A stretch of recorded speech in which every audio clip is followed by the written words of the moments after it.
Hi, Ari. Hello, Hiroshi. How are you doing? Yeah, okay. Japan is now start suffering from a second wave, which is much worse than the first wave. I'm really concerned.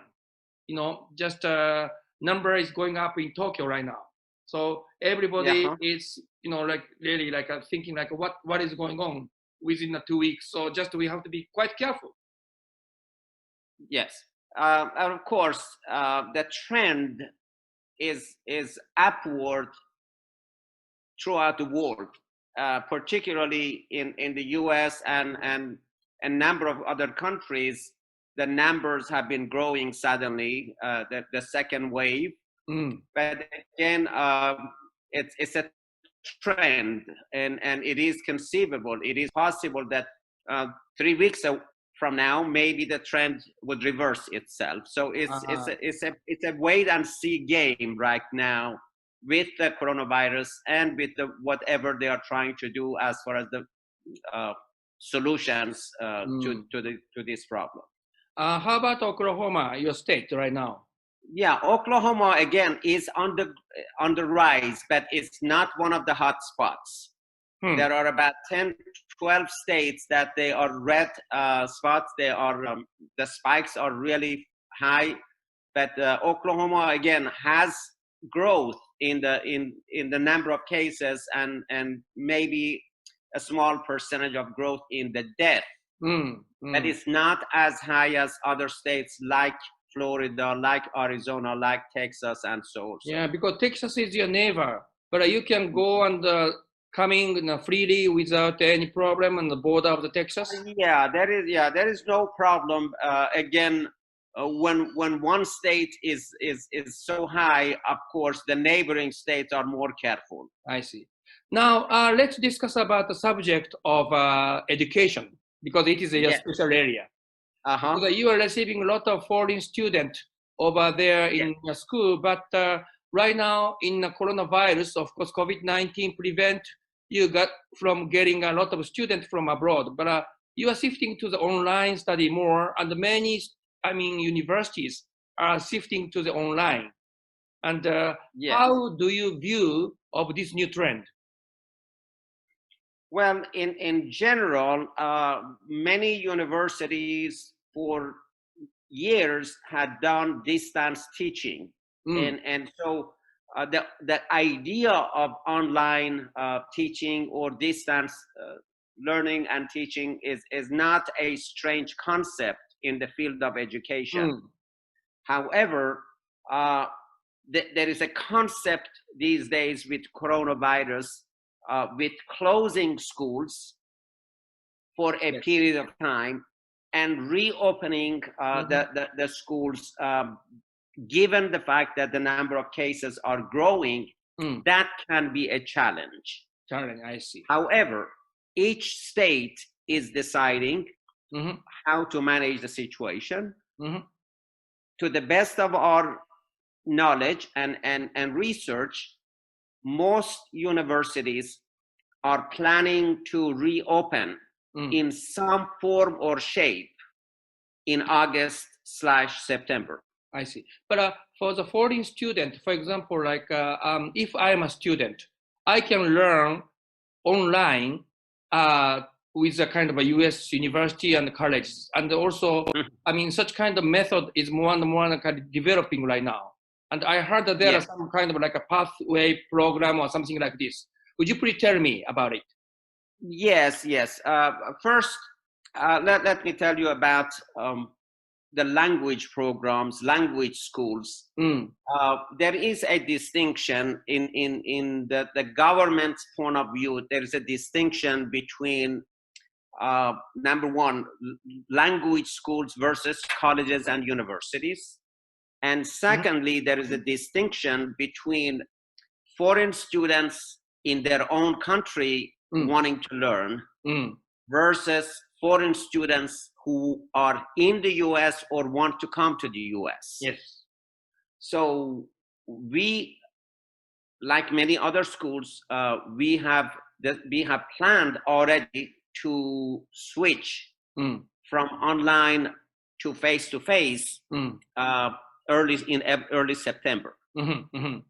But during the time that it was practically a governmental order that the schools must close, and we had to rely heavily on the online teaching. And so we use the concept and the technology, the Zoom and iTeach and others, to not only to teach our own current students who have been with us for a while in the US, in their own houses and in their own host families or dormitories or wherever they were living.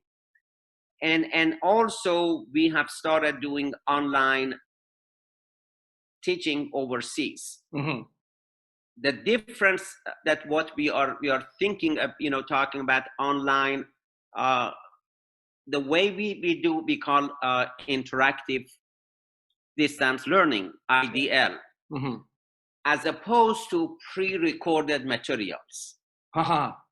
So when and if we are going to do online, the students sitting in Tokyo or the students sitting in San Francisco or the students sitting in the Middle East, they are on the screen side by side and interacting live with the instructor. So our native teachers could be midnight or late evening sitting in Oklahoma teaching to people to Asia. Yeah. and in that sense, we have already planned how to accommodate different time zones around the world. So when we are basically having clients in Asia versus Middle East versus Latin American countries, we are well prepared to accommodate their time zones. That's hard working. Well, it is, again, we are trying to make sure that our clients are getting the materials and they are satisfied with our services. And of course, we have to, deal with our teachers to be able to accommodate them. And so we have been very successful, and we are happy that we have been able to do that. Good. Now, let me see, for the foreign student who want to learn something in the United States or high education, like university or colleges, that case, for me, if I'm a student, I can learn quite important how can I say, informations and also knowledges from the university at home from now. Yes. And then you like a language school can help talking about language side simultaneously. Well, yes. What we have been doing actually, which is the bridge or the pathways that you have been referring to. Yeah, pathway, right. Exactly. So the student would probably need some English to some extent. So we would be teaching simultaneously the English, and the student can also register for 1, 2, or more courses as per university's requirements. And so these two concepts could simultaneously roll together, or if it is necessary, the student could start learning language a few months before the university cycle starts. So depending on the English proficiency, maybe a student is ready to get involved in both language and university at the same time. Or if a student's language is a little bit below the normal or the required level, we could help those students to actually study 1 or 2 or 3 whatever months of English, strictly the intensive English. And then when the university cycle of online classes want to start, then they could join the class and kind of they could make progress that way. So either way is possible. I understand. But this is a great opportunity for the foreign student. It is a big opportunity. higher education in the US is a popular product, is a popular service that students from all over the world for years and decades have come to benefit from. Unfortunately, with the coronavirus, a number of doors are closed, embassies are closed, visas are not issued on time. So if the student decides to just wait, they could be wasting 1 year of their life, 6 months of their life. Through this concept of bridge, pathways, online, IDL, whatever we call, we are trying to minimize the waste of time in each student who is interested, because they could practically go 1 semester online, and then the next semester, when everything maybe calmed down as far as the virus is concerned, they could come and continue with the university, because the courses that they took with the university are already on their transcript. So it's a continuation of the process. So the difference only is that they could have come 6 months before and did the language and the first semester here. Maybe in this case, they could do the language and 1 semester at home and then come and join the university. So both would give them the opportunity to progress and make progress in their education, rather than sitting idle and falling behind. Oh, that's a quite practical information. So that case, a student can save time and also money also.